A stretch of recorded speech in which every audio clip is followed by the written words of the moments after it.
pessoal, dando prosseguimento então ao nosso curso, nós entraremos agora no capítulo 6 da nossa bibliografia. O capítulo 6 ele é dedicado a dois conceitos muito importantes em física, que é o conceito de trabalho e de energia mecânica. Bom, para começar esse capítulo, eu vou propor para vocês um problema, e o que nós vamos extrair desse problema nos motivará com as definições que se seguirão. O meu problema então consiste em dois blocos interligados por um fio que passa por uma polia. O fio é inextensível, a polia tem massa desprezível. Esses blocos então têm as suas respectivas massas. Eu coloquei aqui meu sistema de referência, que é o eixo Z com a origem no solo. E aí no meu sistema então eu tenho aqui as velocidades iniciais, os módulos dessas velocidades, que obviamente são iguais. E segundo a minha definição de sistema de coordenadas, meu vetor aceleração para o bloco Mzinho é positivo, enquanto que para o bloco Mzão é negativo. A altura em relação ao solo aqui é H0, e a altura em relação ao solo para a massa Mzinho é Hzinho0.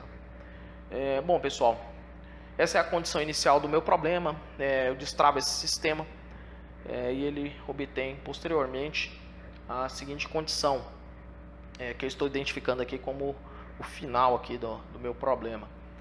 Então, o que você tem efetivamente é que a massa mais pesada puxou aqui a massa mais leve, e aí nós temos associado à nossa figura os respectivos parâmetros para a condição final.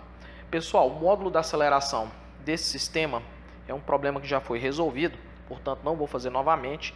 Eu vou aproveitar aqui o resultado pronto, mas vocês devem se lembrar que esse é certamente um problema muito fácil, né? Chegar nesse valor de módulo de aceleração aqui é trivial.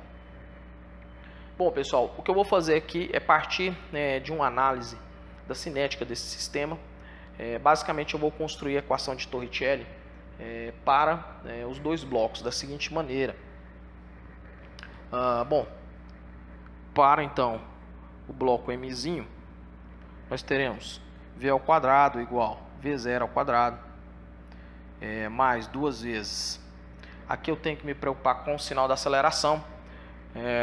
Como o bloco Mzinho sobe, nós temos então o módulo da sua aceleração positivo, e o seu deslocamento é certamente H menos H0.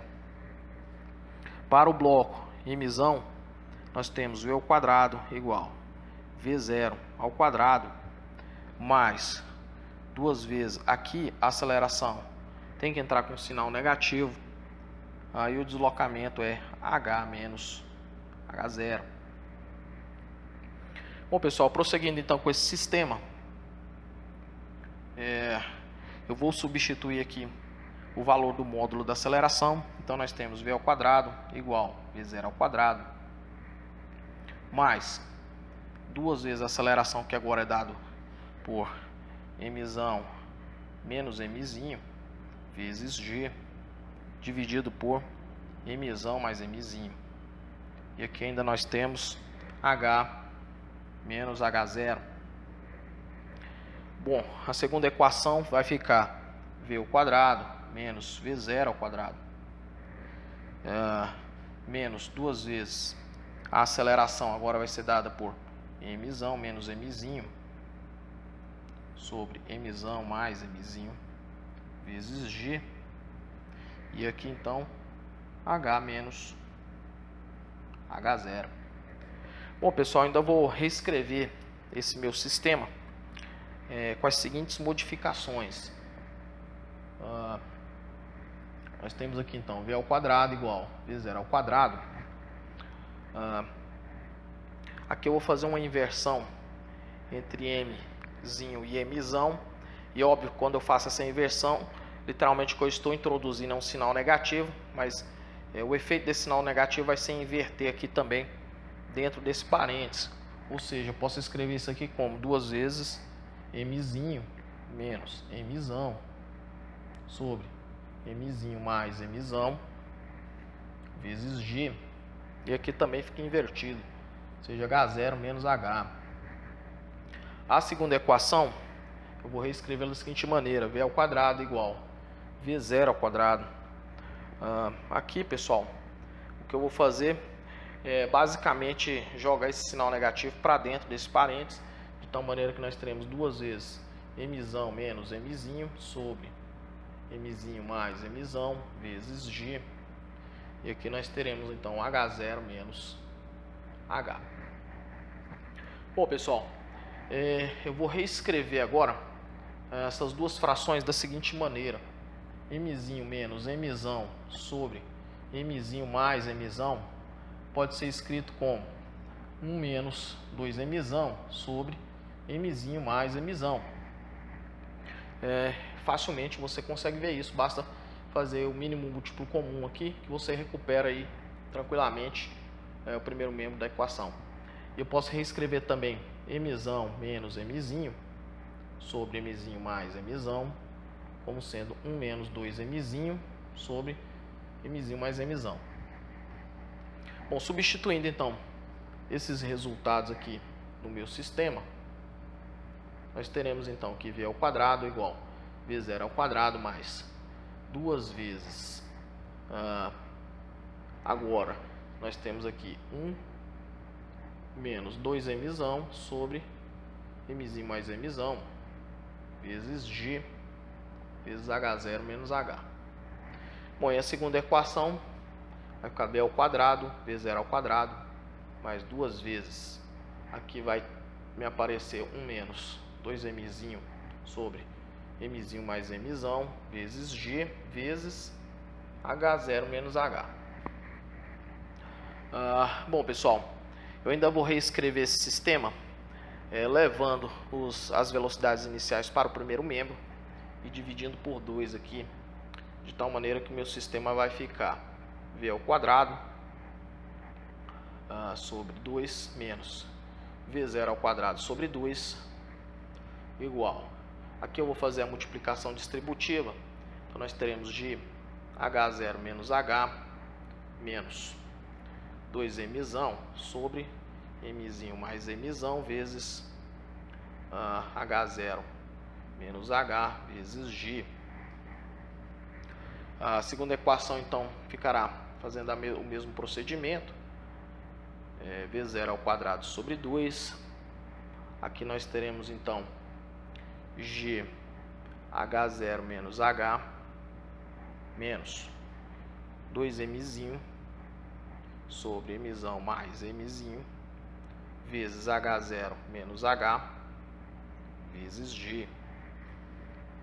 Bom, pessoal, a minha ideia então é resolver esse sistema.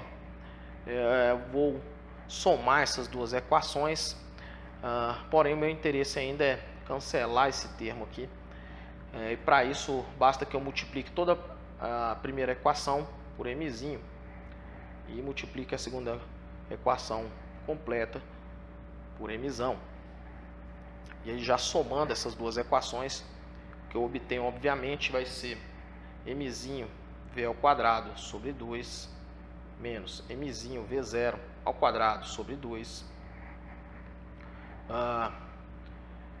mais mzão v ao quadrado sobre 2 menos mzão v0 ao quadrado sobre 2. Esse é o primeiro membro da equação. E aí, lembrando que esse termo corta, e somando aqui então esses termos, nós temos mzinho g h0 menos mzinho g h, e os outros dois termos aqui nós temos então mais mzão g h0 menos mzão g h. Bom, pessoal, prosseguindo com a minha conta, eu vou deixar todos os termos referentes à condição final do meu problema no primeiro membro, e os termos referentes à condição inicial no segundo membro, de tal maneira que essa equação então pode ser escrita como mv ao quadrado sobre 2, que é esse termo. Eu vou passar agora esse termo aqui, mg hzinho, de tal maneira que nós teremos então mg hzinho, ou seja, esse termo aqui já foi. Vou escrever agora esse outro termo aqui, mais mzão v ao quadrado sobre 2. Esse termo aqui já foi também. Eu vou jogar agora para o segundo membro, mghzão. Então, mghzão. Bom, pessoal, agora para o segundo membro vai os termos referente às condições iniciais. Então, nós teremos aqui mv0 ao quadrado sobre 2. É esse termo aqui. Vou escrever esse daqui, então, mais mghzinho0. E por último, então, nós temos aqui mais mzão v0 ao quadrado sobre 2, que é esse termo, junto com esse último termo aqui é mzão ghzero.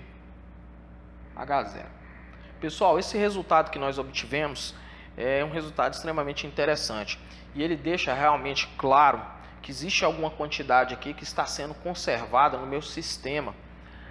Se você observar, a estrutura matemática referente ao primeiro membro dessa equação é exatamente a mesma estrutura matemática do segundo membro, com a ressalva, obviamente, de que o primeiro membro faz referência ao fim do problema, enquanto que o segundo membro faz referência ao início do problema.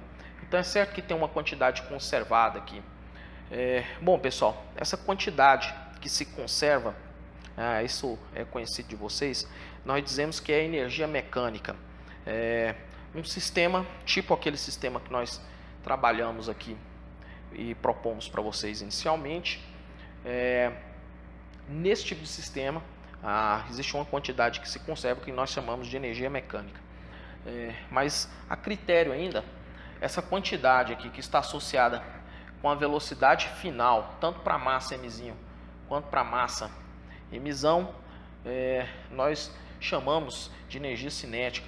Para manter aqui a anotação do livro, eu vou usar a letra T, ou seja, isso então vai ser um termo associado com a energia para o movimento. Esse aqui então vai ser a energia associada, a energia cinética associada com a massa mzinho, e essa aqui com a massa mzão, e claro, a energia cinética referente ao final do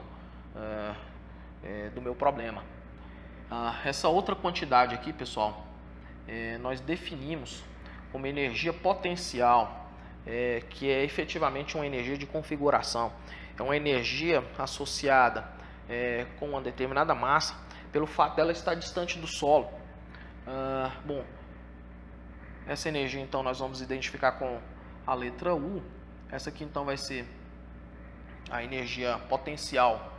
Claro que nós estamos nos referindo aqui à energia potencial gravitacional, porque o nosso problema se passa no campo gravitacional.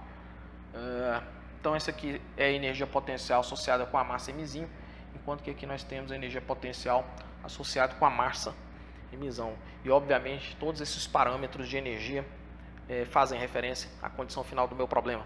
Por outro lado, pessoal, aqui nós temos então a energia cinética associada com a massa mzinho inicial.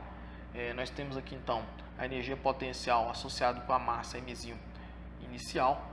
Aqui nós temos agora a energia cinética associada com a massa mzão inicial. E aqui a energia potencial associada com a massa mzão inicial. Bom, e como eu disse, esse primeiro membro nós identificamos como a energia mecânica do final do meu problema. E esse aqui está identificado então com a energia mecânica do início do meu problema. E claramente esse resultado nos mostra aí que essa energia mecânica se conserva. E mais, que a energia mecânica para mim vai ser dada então pela soma da energia cinética mais a energia potencial final, e energia cinética mais energia potencial final do meu sistema. Ou seja, pessoal, o que eu estou te dizendo é que a minha energia mecânica inicial do meu sistema, obviamente, quando eu digo que é do sistema, ou seja, é a energia cinética mais potencial referente a todos os objetos ou todas as massas associadas aí com o meu problema. Essa energia mecânica então será igual à energia mecânica final. Esse é um resultado, pessoal, extremamente importante.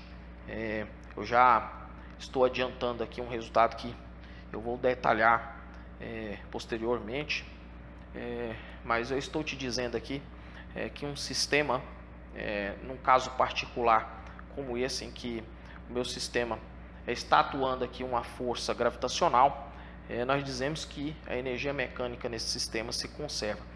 A grande vantagem da energia mecânica se conservar, pessoal, é que essa ideia nos ajuda a resolver uma diversidade de problemas que eventualmente por vias das leis de Newton poderia ser complicado. Pessoal, para introduzir então a ideia de trabalho, eu vou propor aqui novamente uma situação problema. O nosso problema vai ser o seguinte: eu preciso aqui penetrar uma estaca no solo, isso será feito soltando aqui um bloco de massa M sobre essa estaca, uma espécie de um bate-estaca aqui. Bom, esse bloco vai ser soltado aqui de uma altura H em relação à estaca, e eu estou dizendo aqui que a estaca penetrou no solo uma distância D. Bom, e aqui também eu estou supondo aqui que H é muito maior que D. Bom, pessoal, de acordo com o que nós havíamos definido, esse aqui é um problema típico de conservação de energia mecânica.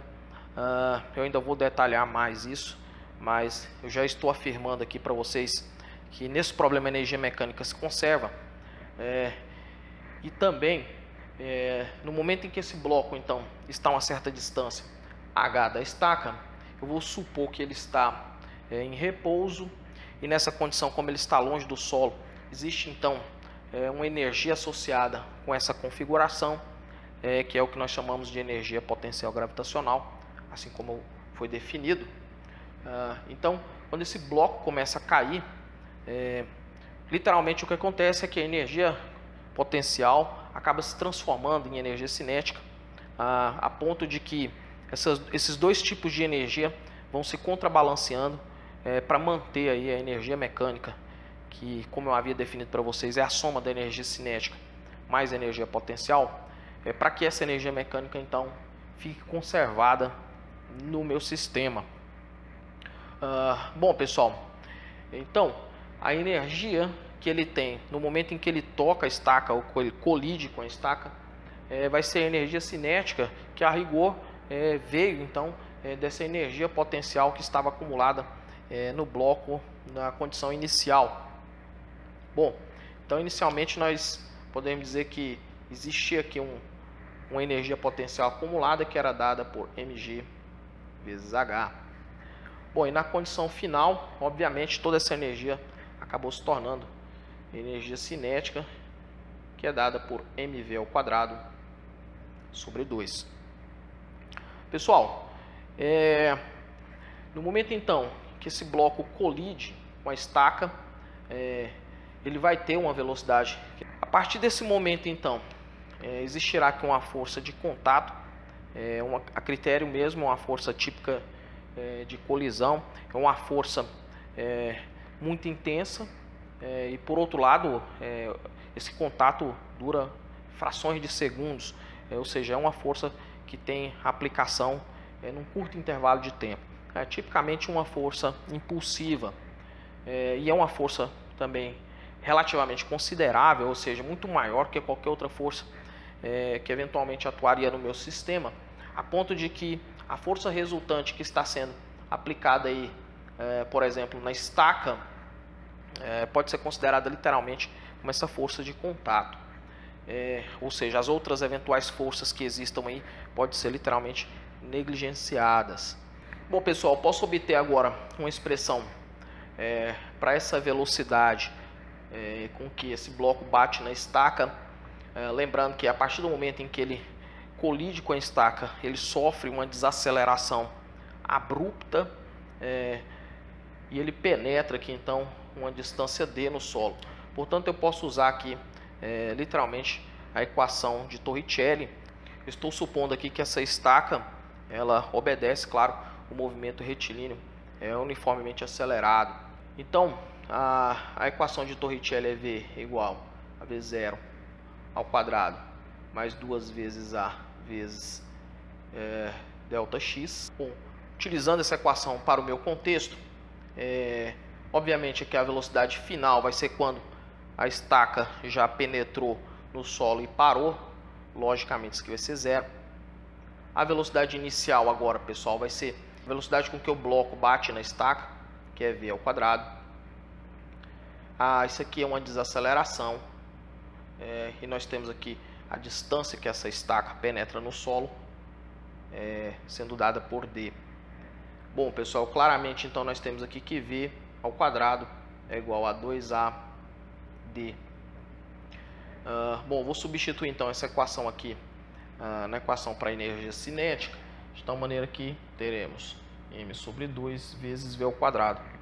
Porém, v ao quadrado é 2ad. Esse 2 com 2 pode cortar e finalmente nós obtemos uma expressão extremamente interessante. É massa vezes aceleração vezes a distância. Pessoal, essa equação ela nos diz muita coisa. O que ela está me dizendo aqui literalmente é que a energia cinética desse bloco, no momento em que ele colidiu com a estaca, ela foi utilizada ou ela foi gasta para penetrar aquela estaca no solo, de tal maneira que foi aplicada aí uma força dada por massa vezes aceleração, obviamente. Então nós podemos ainda escrever essa equação como FD. Ou seja, pessoal, a rigor o que nós fazemos aqui é literalmente definir isso aqui como trabalho ou a energia gasta para penetrar aquela estaca no solo. Em geral a gente usa a letra W para isso. Ou seja, o trabalho então ele está aqui diretamente associado com a energia cinética utilizada aí para penetrar aquela estaca no solo. Ou seja, eu estou definindo aqui para você então o que nós chamamos de trabalho.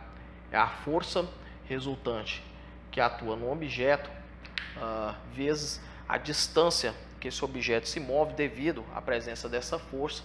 Isso então que nós chamamos de trabalho. Claramente, pessoal, o trabalho então é um gasto de energia, está claramente aqui associado com um gasto de energia e obviamente essa energia está sendo gasta aí por uma determinada força e nesse contexto especial que para deslocar um determinado objeto a uma distância d. Bom, a unidade de trabalho então será a mesma unidade de energia, ou seja, a unidade conhecida de vocês, que é o Joule. Bom, pessoal, a equação do trabalho ela pode ser generalizada um pouco mais. Essa vai ser a primeira generalização dessa equação. Posteriormente eu farei mais uma generalização para o cálculo do trabalho. Vocês devem ter percebido a situação problema que eu propus, que a força que atuava naquela estaca, ou seja, aquela força de contato ali, típica força de colisão, era uma força que atuava na mesma orientação do deslocamento da estaca. A força era vertical e o deslocamento da estaca também. No entanto, isso em diversas situações não acontece. E a pergunta é como seria calculado o trabalho ou gasto de energia dessa força que está atuando aí no sistema. Então você imagina agora que você tem uma massa M que vai ser deslocada ao longo de uma linha reta, submetida aí a uma força F, que faz agora um ângulo θ com a direção do deslocamento. Como que seria calculado o trabalho nessa condição? Bom, o meu trabalho então será a força vezes o deslocamento. No entanto, a força que eu utilizo agora é literalmente a projeção dessa força então na direção do deslocamento, que nós vamos chamar de Fx. Portanto, então será Fx vezes o deslocamento, de tal maneira que Fx pode ser escrito então em termos do módulo de F como F cosseno de θ vezes d.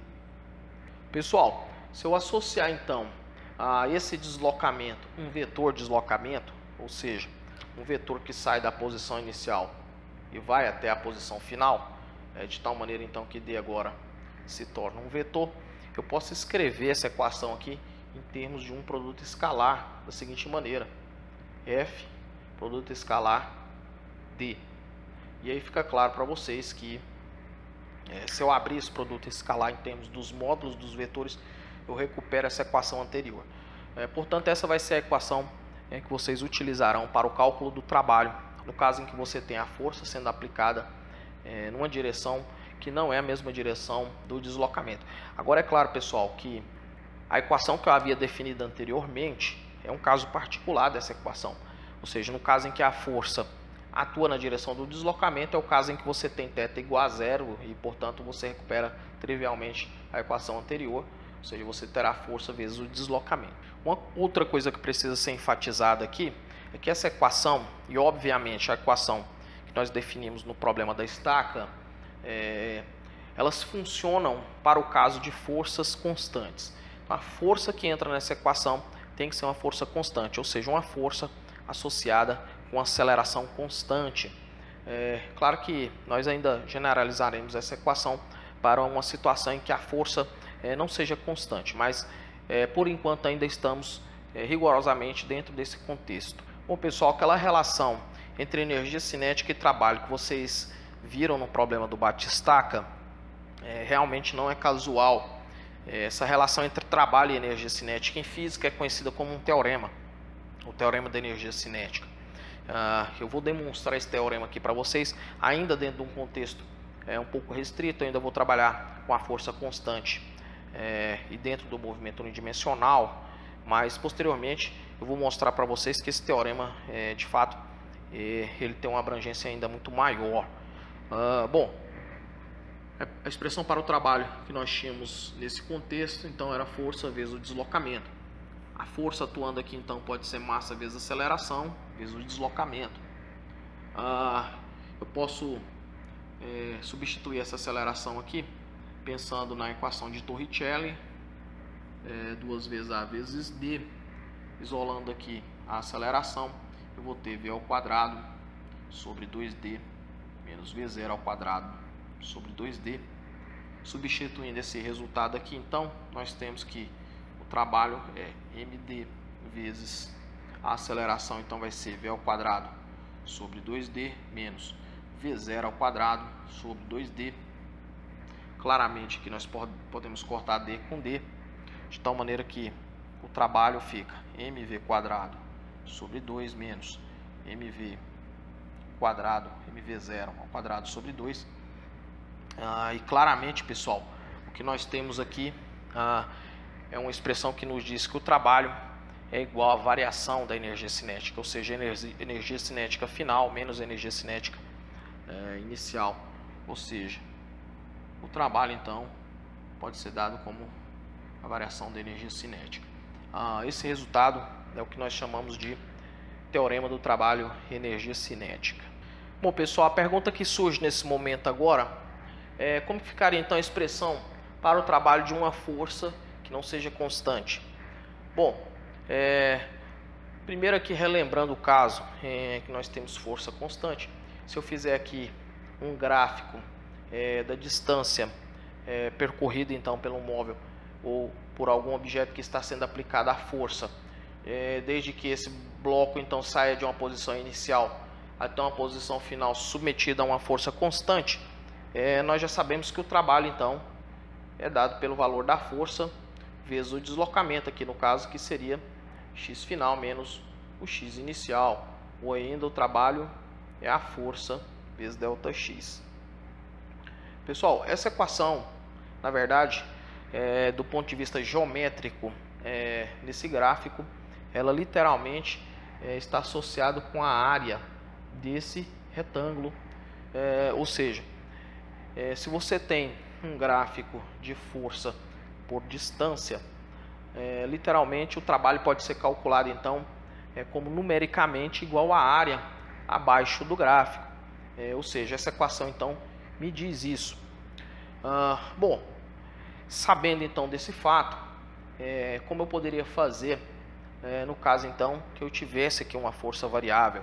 A rigor mesmo, vocês conhecem esse protocolo já. Eu poderia literalmente dividir aqui o meu gráfico, a região abaixo do gráfico, numa infinidade de retângulos. Bom, eu poderia aqui identificar então essa posição aqui como xi, aí o retângulo associado com essa posição então seria esse retângulo aqui. E eu poderia então dividir aí essa área abaixo do gráfico numa quantidade n de retângulos, de tal maneira que o meu trabalho então poderia ser calculado como a somatória em I das áreas dessa quantidade de retângulos aí que estão abaixo do gráfico.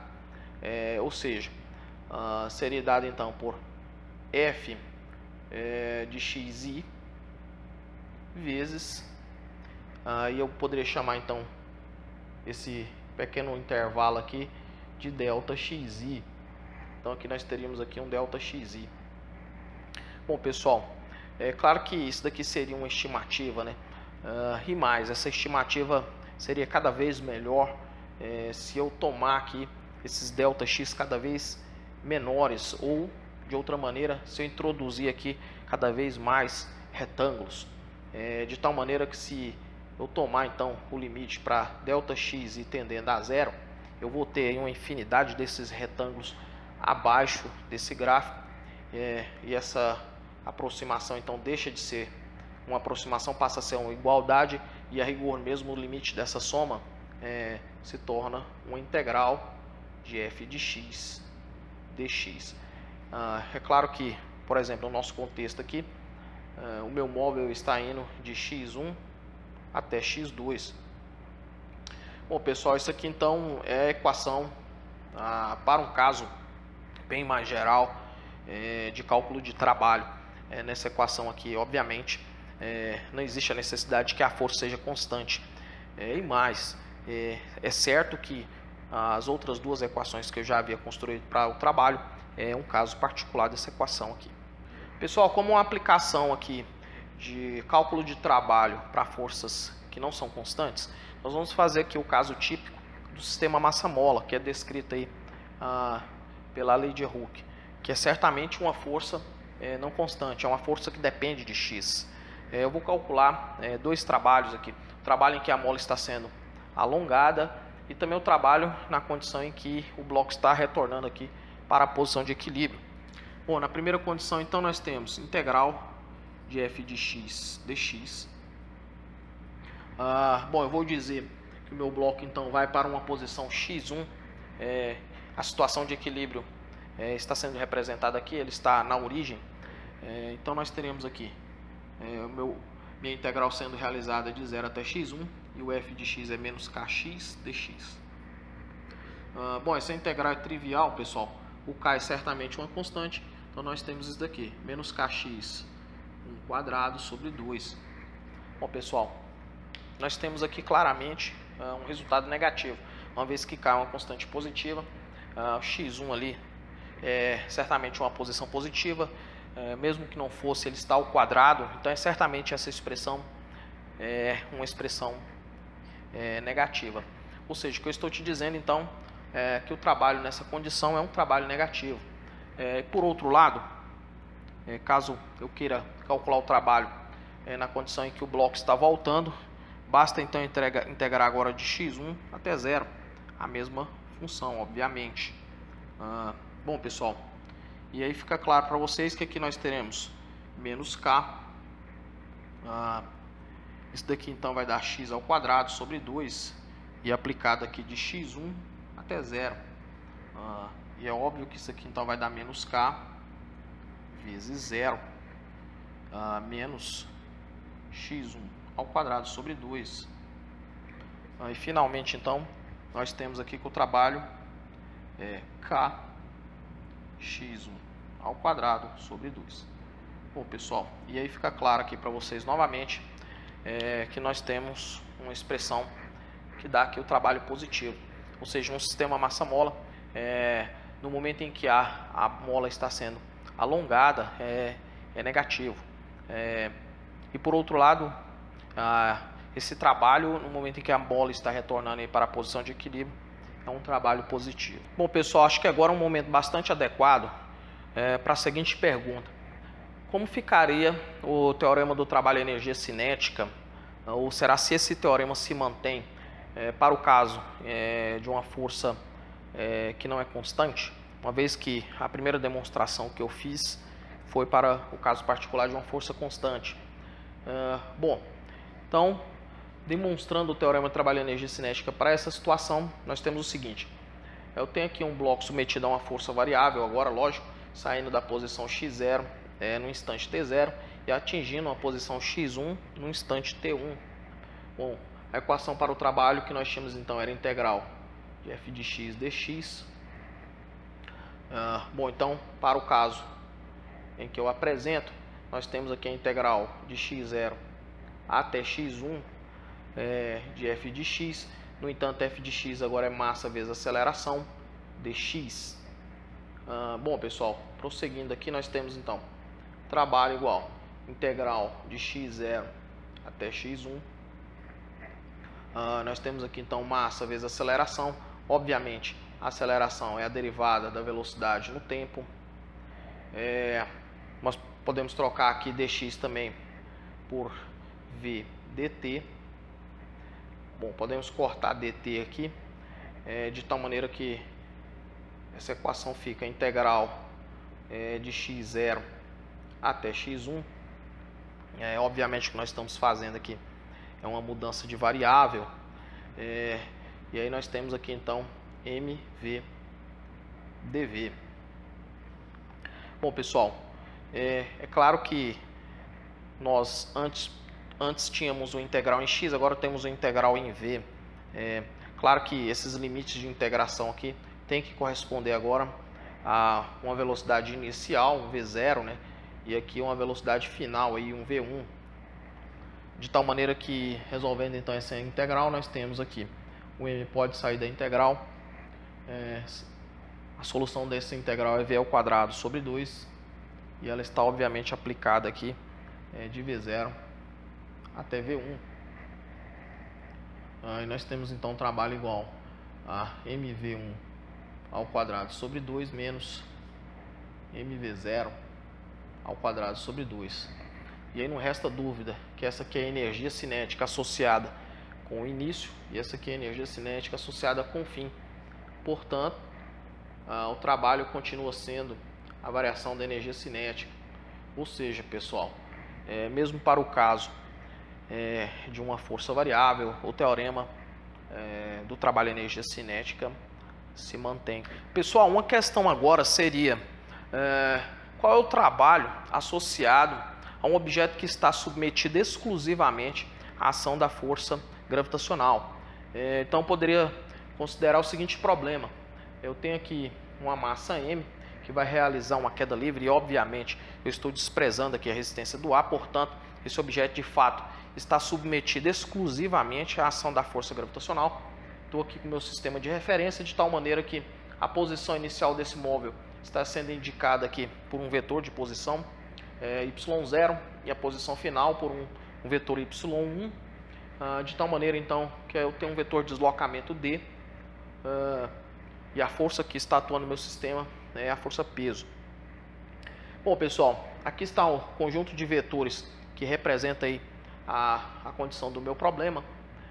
O vetor que me dá aí a posição inicial pode ser escrito em termos do vetor unitário j, uma vez que ele tem ali a direção para y positivo. Aqui eu também tenho o vetor que me dá a posição final, y1. Eu tenho aqui o vetor de deslocamento que pode ser escrito então como vetor posição final menos o vetor posição inicial. E obviamente a força, enfatizando aqui que é negativa, uma vez que ela tem a orientação para y negativo.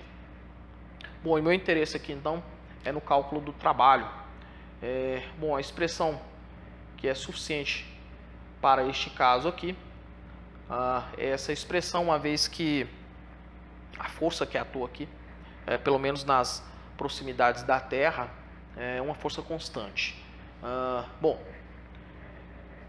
substituindo aqui então na expressão para o trabalho a força, que é menos mg na direção j, produto escalar com d, que é y1 menos y0. No entanto, o y1 será y1j menos y0. Tudo isso aqui na direção j. Bom, pessoal, nós temos aqui um produto escalar entre j e j, que obviamente isso aí vai dar 1. E finalmente então nós obtemos a seguinte expressão: menos mg y1 menos mg y0. Bom, pessoal, Fica claro aqui para vocês então que essa expressão, ou esse termo aqui, está associado então com a energia potencial, a rigor mesmo, é a energia potencial da posição 1, ou a energia potencial final, e essa daqui é a energia potencial associada com a posição inicial. Então claramente isso daqui é uma diferença de energia potencial gravitacional, ou seja, eu posso escrever o trabalho como menos ΔU, ou seja, menos a variação da energia potencial. Pessoal, nesse caso aqui, o teorema do trabalho e energia cinética, obviamente, como não poderia ser diferente, continua valendo. Isso quer dizer o quê?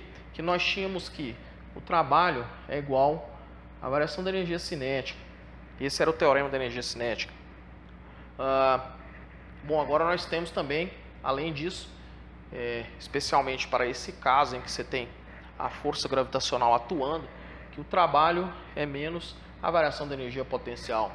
Ou seja, pessoal, isso implica que a variação da energia cinética é menos a variação da energia potencial, ou de outra maneira, a variação da energia cinética mais a variação da energia potencial é igual a zero. Ou ainda, a variação da energia cinética mais a variação da energia potencial, o que eu venho chamando de variação de energia mecânica. Ou seja, isso aqui implica que a variação da energia mecânica é zero. Pessoal, essa é uma equação extremamente importante e ela reflete certamente a conservação da energia mecânica. Conservação da energia mecânica. Ou seja, agora eu estou apresentando para você de um ponto de vista um pouco mais formal, que em sistemas em que você tem a atuação exclusivamente da força-peso, você pode escrever o trabalho como menos a variação da energia potencial, e esse resultado implica, juntamente com o teorema do trabalho e energia cinética, que a energia mecânica do sistema se conserva. Em sistema em que nós podemos garantir que o trabalho pode ser escrito como menos a variação da energia potencial, a energia mecânica fatalmente será conservada. Pessoal, sempre que nós tivermos associado com uma determinada força uma energia potencial que depende exclusivamente da posição, esse resultado poderá ser demonstrado. Esse tipo de força ou sistema no qual essa força atua, nós dizemos que é um sistema conservativo ou uma força conservativa. Forças que podem ser associadas com trabalho escrito como menos a variação da energia potencial são chamadas de forças conservativas. E insisto, essas forças elas estão associadas com potenciais que dependem exclusivamente da posição. Claro que isso aqui não é um caso exclusivo de força conservativa, mas o que eu estou mostrando aqui para você é que a força-peso, a força gravitacional, é uma força conservativa, uma vez que o trabalho realizado por essa força num sistema em que ela esteja atuando é igual a menos a variação da energia potencial e, portanto, você tem conservação de energia mecânica. Mas isso pode acontecer também, por exemplo, para a força elástica. A força elástica também pode ser associada a um potencial, uma energia potencial que dependa exclusivamente da posição. Portanto, é possível mostrar para a força elástica que também o trabalho realizado num sistema em que essa força atua pode ser escrito como menos a variação da energia potencial associado com essa força, e aí novamente a energia mecânica se conserva.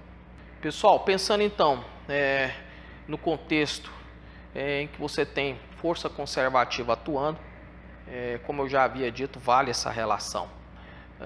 Bom, para obter agora uma relação ainda bastante interessante, eu vou utilizar essa igualdade de forma aproximada, ou seja, eu vou dizer que o trabalho realizado por uma força conservativa vai ser dado então por F de x delta x. E obviamente isso daqui passa a ser uma aproximação, uma vez que essa expressão que eu estou utilizando é uma expressão para força constante. Se eu tenho força variável, a expressão que eu tenho que usar é uma integral. No entanto, eu fiz questão de utilizar uma aproximação aqui. Mas eu estou dizendo para você que a priori essa é uma aproximação boa na situação em que eu considere aqui um deslocamento pequeno, portanto correspondendo aí eventualmente a uma variação de energia potencial pequena também. Bom pessoal, caso eu queira deixar de ter essa aproximação, eu poderia escrever essa equação da seguinte maneira: f de x aproximadamente igual a menos a variação da energia potencial dividido aqui pelo deslocamento.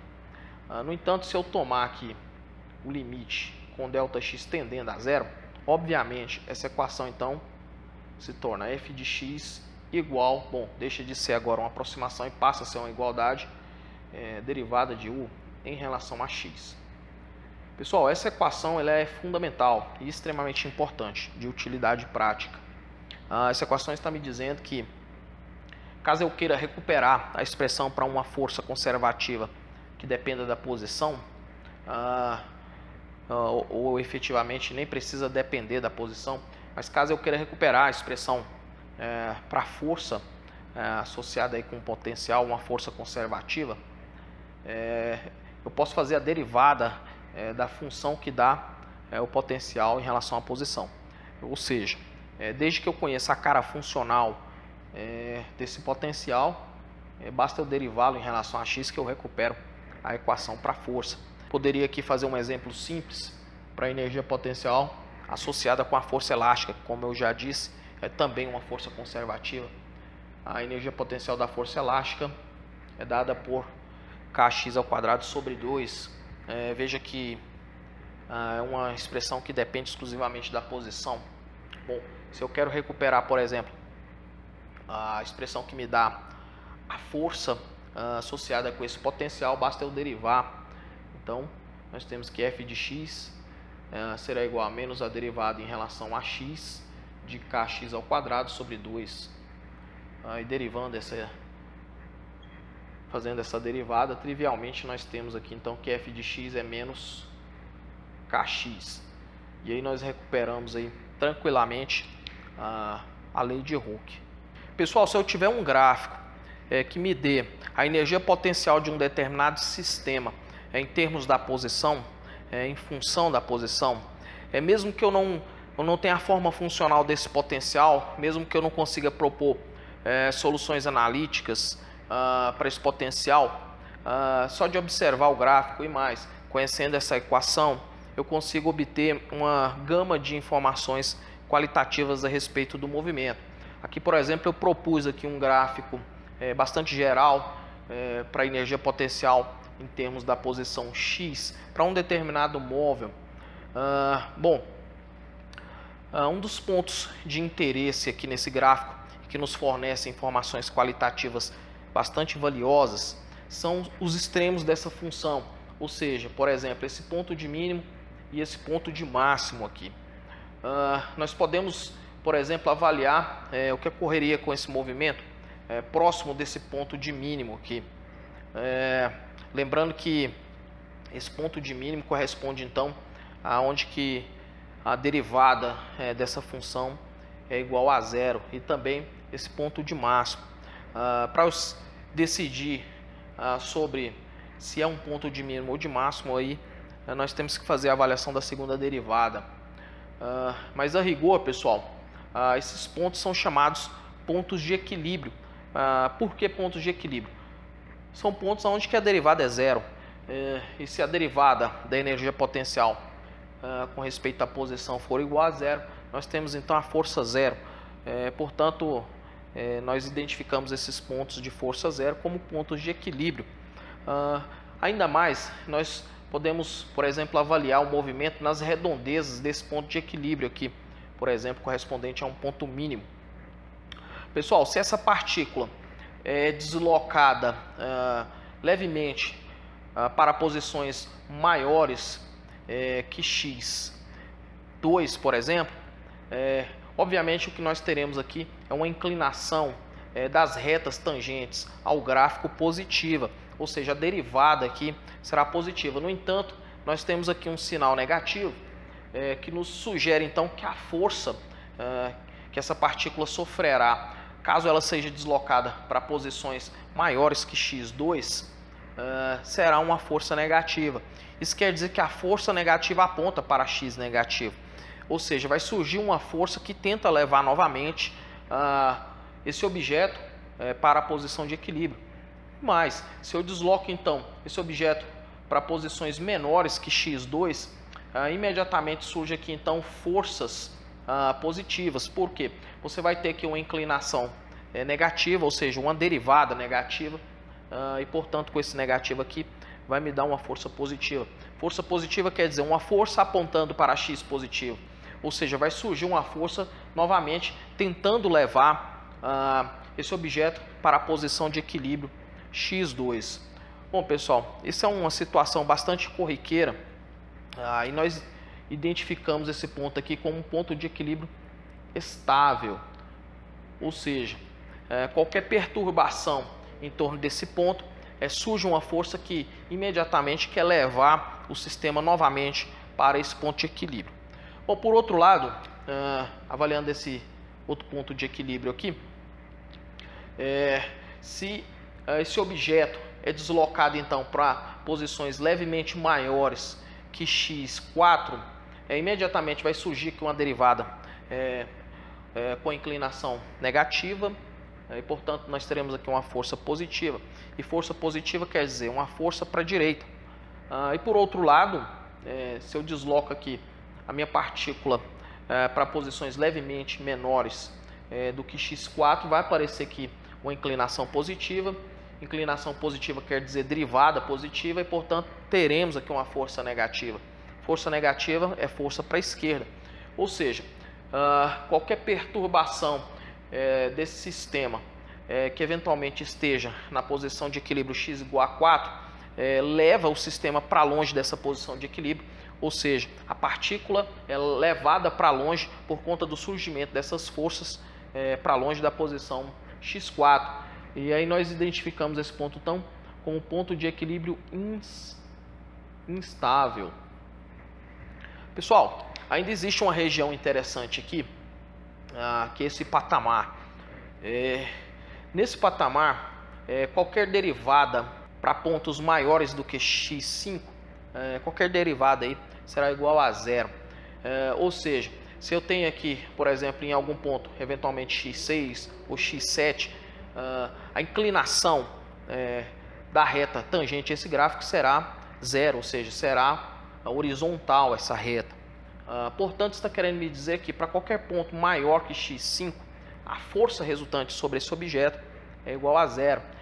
Então, eventualmente, se eu tenho o objeto numa posição de x5 para valores maiores que x5, esse objeto está numa condição de equilíbrio que nós chamamos de equilíbrio indiferente. Ou seja, qualquer posição que eu coloque esse objeto, sendo essa posição maior que x5, ele vai ficar nessa posição. Pessoal, outra condição interessante é os casos em que nós temos, por exemplo, movimentos limitados a um certo valor de energia mecânica, a um certo valor máximo de energia mecânica. Então vamos pensar que nós teríamos um movimento limitado aqui a um certo valor de energia. Se o meu sistema então está limitado a um valor de energia mecânica, é certo que esse ponto que está marcado aqui corresponde aqui, obviamente, ao valor de energia potencial igual à energia mecânica. E mais, pessoal, lembrando que energia mecânica é igual a energia potencial mais cinética, é certo que nesse ponto aqui a energia cinética será zero, bem como nesse outro ponto aqui. Esses pontos são chamados de pontos de retorno, obviamente, porque aqui você não vai ter energia cinética. Então, a rigor, o que você vai ter é o sistema oscilando aqui entre esses dois pontos de retorno. Pessoal, é claro que esse aqui é um gráfico bastante geral, mas esses pontos de mínimo ou correspondente aqui ao equilíbrio estável, as redondezas desse ponto, em geral, pode ser aproximada aqui pela função que dá a energia potencial da força elástica, que a rigor mesmo é uma parábola. Eu sei que esse gráfico não é uma parábola, mas No entanto, nas redondezas de um ponto de equilíbrio estável, nós podemos aproximar esse gráfico de energia potencial pelo gráfico da energia potencial associada com a força elástica, que é a rigor mesmo uma parábola. Ou seja, a critério de uma situação dessa aqui, nós teríamos então um sistema harmônico, ou seja, um sistema que oscila entre dois pontos de retorno e passando aqui, obviamente, por uma condição de energia potencial mínima. Pessoal, como uma aplicação aqui, nós vamos resolver o oscilador harmônico, ou o sistema massa-mola. Bom, essa talvez seja uma das primeiras vezes em que o sistema massa-mola, ou o oscilador harmônico, é resolvido com certo rigor aí num curso de Física. E é muito bom que seja feito isso agora no curso de Física 1, porque esse sistema aqui é um modelo para uma diversidade de aplicações dentro da física. Portanto, é a primeira vez que você vai resolver o oscilador harmônico, e quem continuar aí nos caminhos da física certamente resolverá esse problema com uma variedade de formatos e mais, dentro de uma variedade de contextos. Então, ou seja, é um problema extremamente importante. Bom, pessoal, esse aqui é um sistema em que funciona dentro de um certo limite de energia mecânica. Primeiro, a força que atua aqui é exclusivamente a força elástica, portanto, uma força conservativa. Estamos aqui dentro do contexto de conservação de energia mecânica e mais, existe aqui um certo limite de energia mecânica. Portanto, de acordo com esse gráfico aqui, eu voltei então ao gráfico que representa a energia potencial elástica, que é claramente uma função quadrática.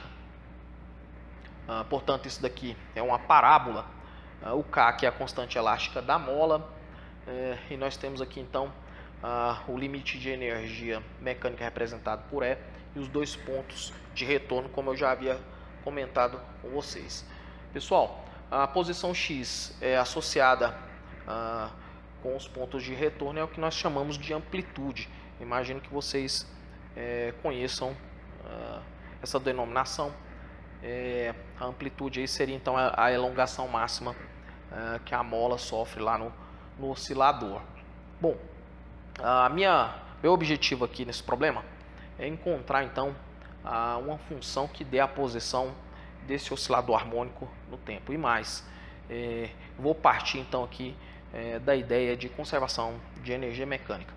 Bom, aplicando essa equação a priori nos pontos de retorno, nós teremos então que E, que é a energia referente ao ponto de retorno, é igual a K ao quadrado sobre 2. Além disso, pessoal, como eu disse, nós estamos num contexto de conservação de energia mecânica. Nós podemos escrever aqui então que a energia mecânica, que pode ser dada por K ao quadrado sobre 2, é igual a energia cinética, que vamos supor que o nosso oscilador harmônico tem uma massa m, então vai ser mv ao quadrado sobre 2, mais energia potencial, que é certamente dado por essa equação, que é kx ao quadrado sobre 2. Bom, nós podemos cortar esses denominadores, podemos ainda escrever essa equação como k ao quadrado igual a m. O v, pessoal, é a derivada da posição no tempo, obviamente isso aqui está ao quadrado, mais k vezes x ao quadrado. Bom, aqui de novo nós nos deparamos com uma equação diferencial, uma equação que contém derivadas, e o meu interesse aqui é na função que dá a posição, portanto é no x, ou seja, logicamente a resposta dessa equação é uma função. Bom, nós vamos aplicar aqui novamente a técnica de separação de variáveis da seguinte maneira. Inicialmente eu vou isolar aqui a velocidade ao quadrado, de tal maneira que nós temos k ao quadrado menos kx ao quadrado. A massa que estava aqui passa dividindo aqui sobre m e aqui também. Bom, pessoal, reescrevendo essa equação aqui, nós temos então que a derivada de x em relação a t pode ser escrita como raiz quadrada de k sobre m vezes raiz quadrada agora de a ao quadrado menos x ao quadrado. Bom, fazendo aqui então o que nós chamamos de separação de variáveis, nós podemos escrever aqui, ó, de dx sobre raiz quadrada de a ao quadrado menos x ao quadrado igual raiz quadrada de k sobre m dt. Nós deixamos a variável x no primeiro membro e a variável t no segundo membro. Bom, a técnica de solução dessa equação, nós já fizemos isso algumas vezes, é integrar isso aqui no tempo dos dois lados. Bom, pessoal, essa integral aqui é trivial, uma vez que essa raiz aqui é uma constante. No entanto, essa integral aqui, nós temos um certo trabalho, portanto, eu vou parar aqui por enquanto e vou resolver essa integral separadamente, da seguinte maneira: integral de 0 a t de dx sobre raiz quadrada de a ao quadrado menos x ao quadrado. Nós podemos ainda escrever essa integral como, colocando o a em evidência aqui, a raiz quadrada de 1 menos x sobre a ao quadrado. Bom, pessoal, essa aqui é claramente uma integral de substituição trigonométrica, portanto, nós vamos fazer as seguintes mudanças de variáveis aqui. Eu vou chamar x sobre a de seno de θ, e portanto nós teremos aqui que dx vai ser a cosseno de θ dθ. Fazendo essas mudanças de variáveis na minha integral, nós temos integral de 0 a t, o dx agora é a cosseno de θ dθ, e aqui embaixo nós temos aqui vai me aparecer a raiz quadrada de 1 menos seno de θ, que obviamente vai aparecer ao quadrado aqui, ou seja, 1 menos seno ao quadrado de θ é cosseno ao quadrado, que vai cortar com a raiz e vai me aparecer simplesmente um cosseno de θ aqui. De tal maneira que essa integral fica muito simples depois da substituição trigonométrica. Nós temos aqui uma integral de 0 a t de dθ, que é obviamente θ de t menos θ de 0. Bom, pessoal, voltando então para a minha equação original, nós temos aqui que θ de t menos θ de 0 igual raiz quadrada de k sobre m vezes t, uma vez que essa integral aqui é t. Bom, posso reescrever aqui essa equação como sendo θ de t, raiz quadrada de k sobre m vezes t mais θ de t, θ de 0. Bom, meu interesse é na função x, mas eu posso fazer isso facilmente voltando aqui e escrevendo que x de t será então igual a seno de θ. No entanto, θ agora é escrito como raiz quadrada de k sobre m vezes t mais θ de 0.